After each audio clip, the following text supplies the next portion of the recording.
Waldo Wolf, ¿cómo estás?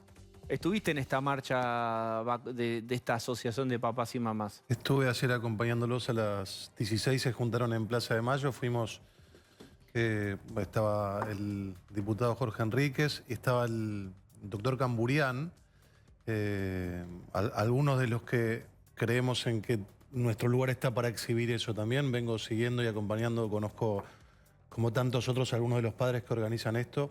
Una perlita de color, mientras estábamos en la Casa Rosada, desde la AFI nos sacaban fotos. De hecho, el doctor Camburián subió las fotos que nos sacaban desde los techos de Casa Rosada y de enfrente a los que estábamos presentes en la movilización. Bien, acá aporta Gustavo Sorsoli, ex rector del Nacional de Buenos Aires, si se hubiera implementado el legajo único de alumno en Argentina, como establece la ley, esa lista, la que vos mencionabas, Mónica, estaría disponible de forma inmediata. Bueno, muy bien. Quiero dar vuelta a la página. El viernes testificó, si es que así se llama ese formato nuevo de exposición pública, Cristina Kirchner en relación con el Tratado de Entendimiento con Irán. Fíjate, de entendimiento con Irán el nombre. Quiero compartir uno de los fragmentos más representativos de esa exposición. A ver. Este memorándum, lo de vialidad, lo de dólar futuro, todo está armado para denostarnos a nosotros y que el pueblo argentino pueda entregarse débilmente a lo que siempre hicieron desde afuera, dominarnos a través de la deuda. Esto es lo que pasó en la República Argentina, esto es lo que pasa con el memorándum de Irán. No hay otra cosa, todo eso que dicen es increíble, me duele tanto. ¿Saben por qué me duele tanto? Porque yo tengo 68 años. Ya fui presidenta 2 veces.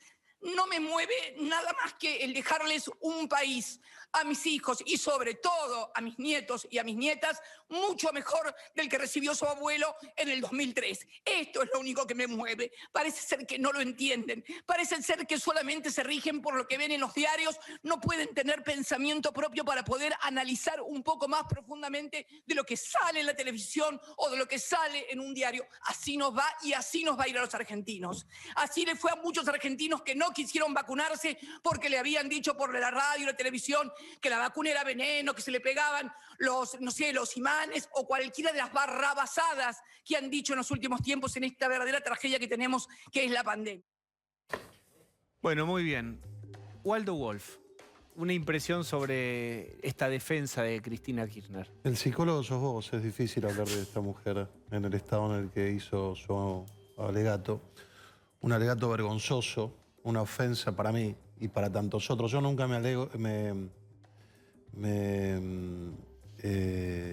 hago de la representación de todos porque no creo en el absolutismo, pero sé que representa a mucha gente que le da mucha vergüenza. Hizo un alegato político, habló de los fondos buitre, bastante antisemitoide para mi gusto, porque habla de que ella fue perseguida por los fondos buitre y a nosotros, la dirigencia de la comunidad judía en aquel entonces ya nos había denunciado por representar intereses extranjeros y corporaciones económicas. Terminamos hablando de ella en una figura jurídica que no existe. Ningún otro argentino que quiera hacer un alegato previo a un juicio oral ya en marcha lo puede hacer. ¿Vos te referís a esta exposición pública que se transmitió para quien se quisiera? Es una audiencia, para detallar un poco, es una audiencia que en realidad se da en otros espacios. Se da, por ejemplo, en la Cámara de Casación cuando hay recursos, cuando hay planteos, que es el ámbito donde las partes se defienden y después se resuelve si eso se hace lugar para el juicio oral o no.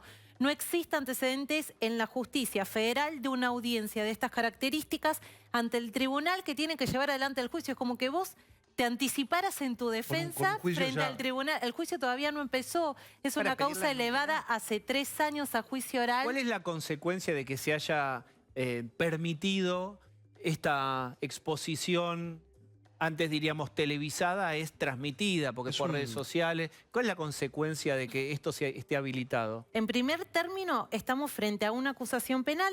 Cristina Fernández de Kirchner está procesada, enviada a juicio en esta causa por encubrimiento agravado del atentado de la AMIA, por la firma de ese pacto con Irán. Y lo que sucede en esta audiencia, que no tiene antecedentes jurídicos, es que estás escuchando anticipadamente un planteo que además, frente a una acusación penal, fue una defensa netamente política, donde ella volvió a colocar en sede judicial algo que ya había planteado, que es esta teoría del lawfare. Y lo que sucede es que anticipadamente se va a resolver todo, porque esta clase de defensas deberían hacerse dentro de un juicio en desarrollo. Una causa, repito, elevada a juicio oral hace 3 años, que no ha avanzado para fijar fecha y comenzar el juicio, porque esto, y lo dijo el propio fiscal, que tiene que intervenir en caso de que el juicio se haga, que todas las defensas, todos los alegatos, todo lo que haya quedado inconcluso en instrucción debe terminarse en el juicio oral. Pero no fue así en el caso de Dólar Futuro, que ella hizo algo parecido y eso sí era una instancia que correspondía, ¿no? Exactamente. Esa audiencia que Pablo trae a colación se produjo en el máximo tribunal penal, que es la Cámara de Casación. Cristina Fernández de Kirchner a la casación le dijo: yo creo que esta causa no tiene que llegar a juicio, el juicio no tiene que empezar, esto es lo fair, yo soy una perseguida política, esa causa es una política de Estado, no puede ser judicializada. Le concedieron la audiencia. En la Cámara de Casación se hizo esta audiencia y 3 jueces decidieron que tenía que ser sobreseída. Lo que sucede es que esto entre un tribunal, que es el responsable de hacer el juicio, no puede anticipadamente decir, expedirse sobre esta situación. ¿Waldo? No, está claro que van a decretar la nulidad del juicio. Muchos de nosotros no creemos de la causa, porque está absolutamente politizada. Vos tenés más experiencia que yo. No hay antecedentes, además, de una acusada que le hable hacia el tribunal, que haga un alegato político, que hable de los fondos buitre, habló de la deuda externa, dejó más que nosotros, mucha más. Prat Gay le contestó ahora, mostrándole los datos. Una falta de respeto que ella utilice esto como plafón político de campaña. Yo no tengo duda que hoy el kirchnerismo, lo hemos dicho, viene por la impunidad. Acaba de bajar el plazo en el que tenía que estar preso el vicepresidente de la Nación por hacer un curso de origami. La titular del INADI le dio un contrato a alguien con quien tenía un juicio laboral y también decretaron la nulidad.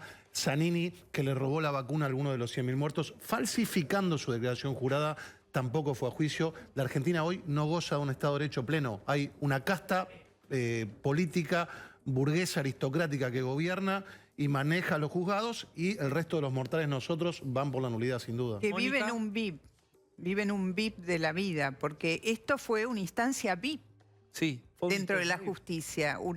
Porque en realidad no solo no corresponde por lo que vos decís, yo no conocía exactamente ese detalle, pero tenía que hablar, creo que a lo sumo 45 minutos, y habló como 2 horas. 1 hora y 10. En una suerte de cadena nacional. Y además, el detalle escalofriante es que fue el mismo día, apenas un par de horas después de que se hiciera el acto por los 27 años del atentado a la AMIA. O sea que era todo tremendo, porque estaban, por un lado, los familiares de las víctimas, de los muertos en la AMIA, llorando por sus muertos y por la impunidad que esa causa tiene al día de hoy, 27 años después, un Estado que no ha logrado ni aproximarse a la cosa, y Cristina Fernández de Kirchner exponiendo su propia condición de víctima. Pero además yo quiero volver a este punto, que es, la única explicación que hubo hasta ahora está en el libro Sinceramente, de parte de Cristina, en donde planteó que ese tratado de entendimiento fue un error o una ingenuidad, pero no hay ningún desarrollo que explique verdaderamente, y eso es lo que uno hubiera querido escuchar, de por qué se hizo contra la voluntad de las organizaciones judías, de los familiares. ¿Por qué se hizo eso? Es verdad que lo votó el Congreso, pero por supuesto el kirchnerismo lo votó. Yo recuerdo esa época, recuerdo muchos diputados y senadores que agachaban la cabeza y te decían voy a votar positivo, y lo hacían por obediencia partidaria y no podían explicarte por qué, y lo hacían por la estructura piramidal, y hasta el día de hoy no sabemos qué pasó. Pero un argumento podría ser de que fue una decisión no judiciable para pedir la nulidad. Podría ser un argumento. Bueno, pero ¿por qué toda esta, es decir, en esas 2 horas se mezcló todo con todo? Sí, ahí lo que es interesante también pensar, un poco ligado a lo que decía Mónica, es que hay un argumento que es central, que Cristina Fernández de Kirchner ya lo instaló el 8 de diciembre del 2019, 2 días antes de jurar como vicepresidenta, de asumir como vicepresidenta de la Nación. Ahí sí declaró en indagatoria, en el único juicio de las 8 causas elevadas a juicio oral por corrupción que tiene. Ahí sí declaró ante un tribunal, no respondió preguntas, pero ahí ella instaló este concepto, que es el lawfare, que es lo que venimos escuchando en todas sus alocuciones. Es la tercera vez que ella habla en Comodoro Pi ante jueces en distintas instancias y siempre se remite a esto. Todas las causas que hay en mi contra, lo dijo el viernes, son solo producto de una persecución política y que la justicia se subyugó como un brazo ejecutor a algo que había planeado el macrismo cuando asumió. Ella dijo que era un disparate institucional, político, jurídico, que no había sustento, pero lo cierto es que en su alocución tampoco hubo una defensa netamente jurídica. Ella siempre remite a esta teoría del lawfare y sí dijo en su momento que el único objetivo que tenía ese memorándum de entendimiento era clarificar la situación y que las personas que estaban siendo acusadas, señaladas como responsables del atentado, den alguna explicación y que la justicia pueda llegar a ello. Está claro que Cristina está haciendo y va a hacer todas en las causas que tengan que ver, de todas estas que enumeraste vos, Lucía, y las que siguen, una defensa política, porque está claro que todo lo que hizo es absolutamente consciente hasta el momento en el cual mete la emotividad. Todos los políticos hacen absolutamente eso y ella lo dice porque en ese párrafo que recién veíamos, ella da la señal de que ella ya fue 2 veces presidenta, con lo cual está diciendo no voy a volver a ser presidenta. Está claro que Cristina politiza todo. Entonces yo tomo lo que vos recién, Diego. No terminamos de saber por qué había tanto interés del gobierno kirchnerista en firmar un memorándum con Irán. ¿Por qué? Y a pesar de que le estaban diciendo no estamos de acuerdo, los afectados directos le decían no estamos de acuerdo. Y es como muy chiquitito, está bien, una parte, pero vos no podés argumentar diciendo fue una ingenuidad. Varias cosas. Ella cuando volvió del alegato que hizo el año 2012 frente a las Naciones Unidas, meses antes del 27 de enero del 2013, el memorándum con Irán se firma el día de la conmemoración internacional del Holocausto con un país que niega el Holocausto y llama a la destrucción no solo de Israel, sino de los judíos. Dijo que no iba a firmar absolutamente nada, ella y Timerman, si no tenía el consentimiento de los familiares y las organizaciones. Una parte de los familiares no consintieron, las organizaciones tampoco. Otra cosa, el lawfare, de las 8 causas que tiene Cristina Fernández de Kirchner para elevadas a juicio oral, todas comenzaron en su gobierno. Otra cosa... Pero espera, esto es importante, porque Cristina lo que plantea... Es que el macrismo la persiguió. AMDM, antes de Macri y después de Macri. Por eso, como las si fuera 8 causas... la era de la historia. No solo eso. Ahora le quedan 7 porque descontá dólar futuro que quedó sobre bueno, está bien, pero de las 7 causas que tiene elevada a juicio oral, todas se iniciaron bajo su gobierno. La justicia, que ella alega que la persigue, debo decirle a la gente que el peronismo tiene mayoría en el Senado de la Nación desde el año 83, lo tuvo con todos los gobiernos, es donde se eligen a los jueces y tiene mayoría en el Consejo de la Magistratura para removerlos. O sea que si los jueces la han perseguido es porque la encontraron culpable. Todavía no puedo explicar cómo 31 empresarios se autoinculparon diciendo que llevaban la coima, el sobreprecio de la obra pública a su departamento. Y por último decirte que lo que no quiere el kirchnerismo, y lo va a lograr jurídicamente, es que se abre de cosas que están probadas. Porque Delía le decía a Khalil hace 6 años que venimos trabajando e iban a oficinas de funcionarios, venían trabajando en el memorándum. Luis Delía dijo en su programa estos días, en su un programa de radio, y dijo que era, si no la causa quedaba tomada y dirigida por la CIA y por el Mossad, sí, como y que esta era una forma de acercarse a los hechos, de neutralizar. Y varias cosas más que pasaron. El memorándum está aprobado, un hecho inédito. Vos sabés que el memorándum, la gente cree que el memorándum es un documento complejo, son 2 hojas A4 con 9 puntos, que lo único que se taxativiza es comunicarle a Interpol. Pero no hay un solo mail, ni un solo funcionario argentino, ni un solo mail en Cancillería, ni un testimonio que diga que algún argentino participó de la confección del memorándum. Lo que se da a entender de que el memorándum se hizo íntegramente en Irán. Pero no se aprobó en Irán, te diría el kirchnerismo. Bueno, no se sabe, porque hay que entender que Irán no tiene una democracia republicana como la nuestra, tiene una democracia teológica, donde hay un congreso de imanes que autorizan quién es presidente, quién no es presidente. Es muy difícil entender. Y además cambiaron las autoridades. No, pero además, ni bien asumió Fori, lo primero que hizo Irán, ni bien asumió Fori, es mandar una carta diciendo que el memorándum estaba vigente, que comuniquen a Interpol. Así que permitime decirte una sola cosa. Van a anular la causa. Ahora, ella, que dijo algo que ni siquiera Fidel Castro, hoy que hay violación sistemática de los derechos humanos en Venezuela y este gobierno se abraza, dijo que la historia la absolvió. Castro dijo, me absolverá. Yo quiero decirle que hay una parte de la sociedad que ya la condenó. Ella firmó el 27 de enero del año 2013 el memorándum con la República Islámica de Irán para lo absurdo de que el acusado del peor atentado terrorista en la Argentina se autoinvestigue. No quieren ir a juicio oral para que no tenga que desfilar Delía, Esteche, Khalil, Zanini, todos aquellos que tuvieron reuniones y no la pueden explicar. Lo van a lograr, pero culturalmente vamos a sostener lo que tantos estamos trabajando para que se cuente. Creo que la razón por la cual ella enmarca todo en un contexto de lawfare, que se dedicó esas 2 horas a dar una descripción articulada de cómo se habría construido el lawfare, es para no ingresar también en las pruebas que hay en las otras causas.